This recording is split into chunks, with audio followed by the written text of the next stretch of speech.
Nessa última aula dessa série para o PNLD da Educação Infantil, nós quisemos incluir a plataforma do PNLD Digital, apesar de que não conseguimos gravar na plataforma efetivamente, porque tudo que está lá, que já foi inscrito, já está fechado, a gente não consegue entrar. Então, só quando abrirem as inscrições no dia 14 de outubro é que efetivamente a gente vai ter a plataforma para gravar dentro dela com as especificidades, com a carinha dela, né? Mas ainda assim, acho que é importante ter esse vídeo para que você possa se planejar, né? Primeiro se planejar no cadastro da plataforma, que é a primeira coisa, né? O endereço digital é esse, pnlddigital.fnde.gov.br. Vou tentar abrir aqui a plataforma aqui. Essa é a carinha, né, da plataforma. E quando a gente clica aqui em entrar com o gov.br, então você só consegue acessar a plataforma do PNLD Digital por meio dessa autenticação. Antes, isso é recente, tá? Antes a gente conseguia fazer um cadastro próprio da plataforma e operar nela. Agora é só com gov.br, né? Inclusive trouxe alguns problemas para empresas grandes, porque você não vai entregar. Antes as pessoas entregavam as senhas, né, para outras fazerem o carregamento, e agora você não consegue mais. Você não vai entregar sua senha do gov.br para um colega de trabalho. Mas lá dentro, é um dos itens que está aqui na minha pauta, lá dentro tem como você cadastrar um colaborador, se for esse o caso. Daí você clica aqui no entrar com o gov.br, e essa é uma coisa que talvez ajude alguns, né? Porque você pode ter o cadastro do gov.br simplesmente baixando o aplicativo e usando os dados de biometria que você cadastrou quando você fez a renovação do seu título de eleitor. Mas se você olhar aqui embaixo, você também tem a possibilidade de entrar com certificado digital, tá? Só que aí tem que ser um certificado digital de pessoa física, né? Não pode ser um certificado digital de pessoa jurídica. Então, o cadastro se faz pela assinatura do gov.br, né? Embora você possa usar o certificado de pessoa física também. E lá dentro do cadastro da obra, você pode inserir outros colaboradores. Isso é especialmente útil se você está atrasado e vai subir os arquivos e vai preencher as coisas na última hora. Porque você pode dividir essa responsabilidade com outra pessoa, né? Você cadastra outra pessoa como colaboradora e aí ela tem acesso à plataforma para subir os dados com seu próprio login e senha. Eu nunca fiz isso, porque eu sou sozinha na minha editora, então eu não sei se essa pessoa também vai precisar ter o gov.br, mas a mim me parece lógico que sim, né? Que ela precise ter a assinatura gov.br. Lá dentro, quando você preencher os dados da empresa e os seus dados, eu queria dar essa dica, porque eu não fiz isso e hoje é uma loucura. Eu cadastrei um e-mail meu e um e-mail da empresa geral, e quando chegam as informações sobre o PNLD, fica tudo ali misturado. Então, a minha dica é que você cadastre e-mails exclusivos, porque lá pede o e-mail seu, pede o e-mail da empresa, você tem como cadastrar e-mails diferentes, mas de todo jeito a minha sugestão é que você cadastre e-mails exclusivos para o PNLD e que sejam anti-spam, tá? Ou que você vá lá no seu e-mail e cadastre o @fnde.gov.br, o @ufal.br, isso está inclusive no edital. Não sei se rapidamente eu consigo encontrar aqui, mas tem uma sugestão lá no edital de que você deveria cadastrar essas terminações, né? Tudo que vem depois do arroba no seu e-mail para que isso nunca vá para o spam. Isso às vezes acontece nos e-mails institucionais. O meu, por exemplo, tem bloqueio anti-spam e eu já perdi informação do PNLD porque ele bloqueou e eu não vi. Eu não fui na caixa de spam para ver. Então, pense em e-mails, mesmo que seja um Gmail, tá? Se esse é o mais seguro. Ou e-mails institucionais, que já tenho lá cadastrado todos os arrobas que vão chegar de e-mail, as possibilidades todas, que são só 3. Cadastra como todos os e-mails com essa terminação não vão para o spam. E aí, esse e-mail exclusivo é o que você cadastra lá na plataforma. porque aí você tem a garantia de que tudo que chegar nesses e-mails vai ser do PNLD, e toda vez que você precisar localizar um e-mail de PNLD, ele vai estar lá. Eu acho que se eu tivesse feito isso, me ajudaria bastante hoje na organização das coisas aqui. Então a inscrição, ela começa dia 14 de outubro às 9 horas. E ela fecha, isso é importante, no dia 25 de outubro às 18 horas. Então a plataforma vai abrir às 9 horas do dia 14 de outubro e vai fechar no dia 25 de outubro às 18 horas para você subir, fazer a inscrição, preencher os dados e subir os arquivos, né? Quando acontece, então você se cadastrou na plataforma PNLD Digital. Às 9 horas do dia 14 de outubro vai abrir um aviso nessa plataforma dizendo que estão abertas as inscrições para o PNLD Educação Infantil 2026-2029. Você clica e pede para participar, para ser incluído nesse programa. Então você precisa pedir para participar e você precisa aguardar a aprovação do pedido. Então, gente, não deixa para o dia 25 de outubro para fazer isso. Porque para mim já aconteceu de eu pedir à tarde e a aprovação do pedido acontecer no outro dia de manhã. Nunca é demorado, tá? Porque os funcionários do FNDE estão bem atentos lá. Mas se você deixar para o dia 25, você está se arriscando bastante, né? Porque você vai precisar contar com um funcionário que esteja lá de plantão, né? E ainda tem que observar o horário de trabalho deles, né? Em Brasília eles têm 2 horas de almoço. Então, pode ser que você corra riscos desnecessários. Então, abriu a inscrição, já faça o pedido e aguarde a aprovação do que você pediu.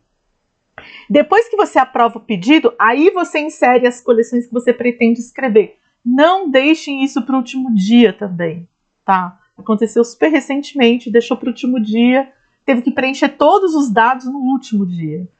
Então, quando você entra e insere, aparecem lá as opções de coleção. Então, vai ter lá literário para creche, literário para pré-escola, informativo para creche, informativo para pré-escola, aqueles acadêmicos. Vão ter lá as opções todas que estão no edital. Você já pede para inserir coleção e você já começa a preencher. Você já preenche com o nome da sua coleção, você já preenche cada uma a categoria, o gênero textual, você já faz essas escolhas. No edital, no anexo 2, né, que é o de especificações técnicas, tem lá o papel mínimo de alvura, o mínimo de rigidez, todos esses dados você já pode entrar e preencher, tá? E deixar tudo pronto para você só subir os arquivos, né?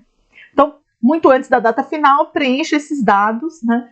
Subir os arquivos, gente, leva tempo, especialmente esses pacotes zipados do HTML. Se você, lá no último dia, vai subir, você pode contar que vai ter um monte de gente no Brasil inteiro subindo também. Vai ficar mais lento. Já teve casos de esperar 1 hora, 1h30 para subir. Então, se você já está com tudo preenchido, você só vai gastar esse tempo de subir os arquivos. E aí você não perde o prazo das 18 horas, né? O que você precisa colocar, né? Eu vou abrir aqui. Para não abrir na tela, eu vou abrir aqui no que eu tenho impresso, para ir falando. No anexo 2, né? Você tem as especificações técnicas. E aí, lá tem capa, papel cartão, alvura mínima, rigidez, por exemplo, gramatura mínima de 240 e gramatura máxima 350. Aí tem rigidez longitudinal mínima para gramatura de 240 e mínima de 200 para gramatura de 350, tá? É uma maçaroca de informações que você tem lá na plataforma, vai perguntar qual que é o tipo de papel da sua capa, qual que é a alvura mínima da sua capa. Então, a minha sugestão é que você coloque a opção mínima, a mais barata, lá na plataforma quando você inscrever. Por quê? Se você inscrever um papel cartão de 240 e entregar de 350, o IPT vai aprovar a sua obra. Se você inscrever lá um papel cartão de 350 e entregar de 240, você vai ter multa. Porque o IPT recolhe amostras do livro que você está entregando e faz a análise. E aí, sei lá, um ano e meio depois chegam as multas do que estava em desacordo, tá? Então, coloque lá a opção mínima, a opção mais barata. Isso está no anexo 2, no item 1.2.4. Tá? São esses os itens que você precisa preencher. Tem 2 itens que vão te perguntar que você precisa colocar e que devem ser calculados, que são a massa do livro, então quantas gramas pesa esse livro, e a espessura da lombada. Mesmo sendo um livro que tem lombada canoa, eles pedem a espessura. E esses 2 dados, gente, tem a ver com a paletização desse material. Porque esse material você vai entregar, você vai imprimir, quando você vender, vai imprimir e vai entregar numa empresa de paletização. Essa empresa é escolhida pelo FNDE por licitação. Eles abrem uma licitação e todas as empresas que sabem fazer paletização dos livros podem concorrer. As que ganham são aquelas para onde você vai entregar o seu livro impresso. Lá nessa empresa, eles precisam manipular os livros, montar os pacotes das escolas e montar os pallets para subir nos caminhões dos correios. E me parece que cada pallet pode pesar no máximo 1 tonelada. Eu não tenho certeza dessa informação, mas eu acho que é isso. Por quê? Porque já aconteceu comigo de eu calcular errado a massa do livro, os meus livros estarem todos paletizados. Quando chegou na hora de subir no caminhão do correio, o correio recusou, porque cada pallet estava com um peso maior, uma massa, né, maior do que aquela que era o máximo que eles carregam para cada pallet. E aí eles carregam esse valor máximo de cada pallet por causa dos equipamentos, por causa dos caminhões, por causa de toda a logística que eles têm. Eles distribuem isso no país inteiro, né? Então eles precisam ter garantias de que cada pallet tem ali até 1 tonelada. Então, lá na empresa de paletização, eles não vão ficar pesando os livros. Quem tem que dar essa medida somos nós. E o funcionário dos Correios que faz a paletização, ou seja, que elabora os pacotes, né? Então, esse pacote para essa escola vai ter tal livro, tal livro, tal livro, tal livro, e esses pacotes aqui, XYZ, vão entrar nesse pallet. E aí, esse pallet vai, sei lá, para o Pará, para o interior do Pará. Quem faz essa divisão é um funcionário dos Correios, ele usa a informação que você deu da massa do livro. Não tem como eles esperarem esses livros estarem entregues na empresa de paletização para eles pesarem, para aí eles fazerem o arquivo de paletização. O arquivo de paletização é feito muito antes de você, inclusive, mandar imprimir. A gente recebe o arquivo de paletização quando é de didáticos antes de imprimir. Vocês de literários não recebem o arquivo de paletização porque vocês não precisam pagar pela paletização. Nós de didáticos pagamos pela paletização. Vocês entregam na empresa e quem cuida do custo da paletização é o FNDE. São eles que pagam para os Correios. Mas ainda assim, é só como exemplo de que a paletização é feita muito antes, inclusive de a empresa de paletização receber o seu livro. Por isso que eles precisam da massa do livro, né? E a espessura da lombada tem a ver com a altura do pallet. Então, algumas pessoas dizem, mas eles estão pedindo espessura da lombada, isso é irrelevante porque a lombada é canoa. Isso é irrelevante para a gráfica, pode ser. Mas isso é relevante na hora que você vai saber a altura do pallet, porque o pallet, além de um peso máximo, ele tem uma altura máxima. Então, eles precisam saber quanto que é a espessura, né, dos livros, por isso que eles estão perguntando a espessura da lombada, para quando empilharem esses livros, não ultrapassar a altura máxima que é permitida para cada pallet. E aí, como é que a gente calcula, né? Durante muito tempo, gente, eu usei essas calculadoras de internet. Tem até de uma empresa, esqueci agora o nome, usei muitos anos de uma empresa que é uma empresa de papel. Depois eles descontinuaram, o site saiu do ar. Aí eu comecei a usar uma outra calculadora, aí deu esse erro. Esse erro me custou dinheiro, porque como eu não pude embarcar os livros, eu tive que pedir uma repaletização. O FNDE não me cobrou por isso, foram bem bacanas, mas demorou, porque obviamente isso não era prioridade para eles. Eles estavam fazendo de novo um trabalho que eles já tinham feito por culpa de um erro meu.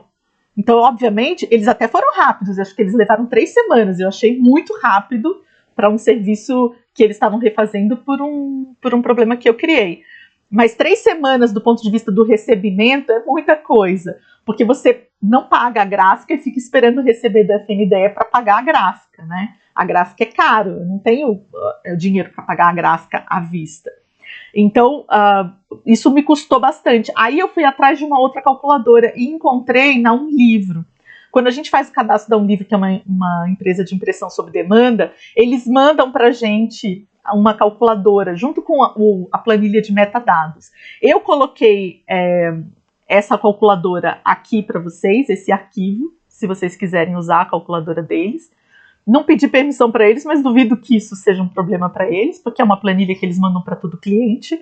E também aqui na descrição do vídeo eu vou colocar esse mesmo link para vocês baixarem. E daí, nessa calculadora, aliás, eu podia abri-la aqui, né, e já mostrar. Acho que é mais fácil do que falar. Nessa calculadora, eu só tomo cuidado, eu fiquei meio escaldada, sabe? Então eu agora tomo cuidado de fazer o cálculo do miolo e de fazer o cálculo da capa. Porque se você olhar aqui, a diferença é pequena, mas do ponto de vista lá da manipulação lá na empresa, né, de paletização, eu pensei, bom, isso dá diferença, né? 28 gramas num conjunto grande de livros, isso pode dar uma diferença. Então eu tenho feito isso, né? Eu coloco altura, largura, número de páginas do miolo, com a gramatura, que é de 75, e aqui ele me dá o peso em gramas e a medida da lombada. Aí eu venho, repito a medida, coloco 4 páginas, porque são 4 capas, né? Primeira, segunda, terceira e quarta, é um fólio completo. 240, que é o que eu uso, tá? Eu não uso. Se você usa gramatura maior, coloque a gramatura maior.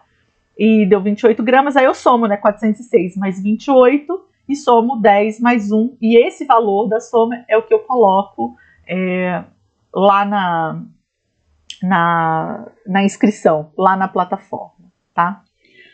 Os arquivos necessários para inscrição, né? Então, quando você está fechando os arquivos, já toma cuidado com isso, assim, de gerando os arquivos necessários, porque não é só o arquivo final que você sobe, tá? No literário, a gente sobe arquivo caracterizado, com o nome de autor, com a nossa editora. Em didáticos, a gente tem uma dificuldade a mais, porque a gente sobe descaracterizado. Você não pode ter nada que indique quem é o autor, qual é a editora da obra. Mas no caso do literários, vai tudo caracterizado, até porque você não vai esconder o autor de uma obra, já que no literário isso é bastante relevante, né, para a escolha da obra. Então, você precisa subir tudo caracterizado. A primeira e a quarta capa em JPEG, tá? Claro, no arquivo final vai ter lá a primeira e quarta capa, mas essa primeira e quarta capa entram isoladas, então vai ter um arquivo para a primeira capa e um arquivo para a quarta capa, tudo em JPEG. É um pedido da plataforma, você vai ter que subir esse arquivo separado lá e precisa ser no formato de imagem. Depois você precisa subir a página de crédito, eles pedem só a ficha catalográfica. Eu, para facilitar, sempre gero a página de crédito para não ter que isolar a ficha catalográfica, tá? Então, por isso que eu coloquei aqui página de crédito em PDF. Então, só aquela página onde entra a ficha catalográfica. Você vai gerar um PDF apenas para ela, para subir na plataforma. Aí você vai ter o pacote do HTML, então todo aquele conjunto de pastas, todo aquele conjunto de arquivos, você vai juntar tudo aquilo num zip, né? O nome desse arquivo zipado é sempre o código que está lá na plataforma, mas isso tem instrução na plataforma, então não vou gastar tempo com isso, né? Lá tem um código, você vai pegar esse código e esse código é o que vai dar nome ao seu arquivo, esse pacote zipado. Eu ainda tenho algumas dúvidas para serem perguntadas para o FNDE quanto ao edital, né? Porque o quadro 1 do anexo 1 fala em livro impresso da criança e livro digital do professor. Mas no anexo 2, o item 3.1, diz que a gente deve apresentar em HTML o livro da criança e o livro digital do professor. Isso pode parecer uma bobagem, que não faz muita diferença, mas faz sim, porque você vai ter que ficar gerando arquivos para essas duas entradas. Eu vou perguntar a eles, afinal, o que eles querem, né? Se eles efetivamente querem um HTML do livro da criança, porque se eles só vão comprar o livro impresso da criança, não faz nenhum sentido você gerar um HTML5 do livro da criança. O melhor seria gerar apenas o livro digital do professor, que é o livro da criança reproduzido, mais o audiolivro. Então não faria sentido ter essas duas entradas. Se eu receber resposta, e quando eu receber resposta, eu coloco aqui na descrição do vídeo para todo mundo ter acesso a essa informação.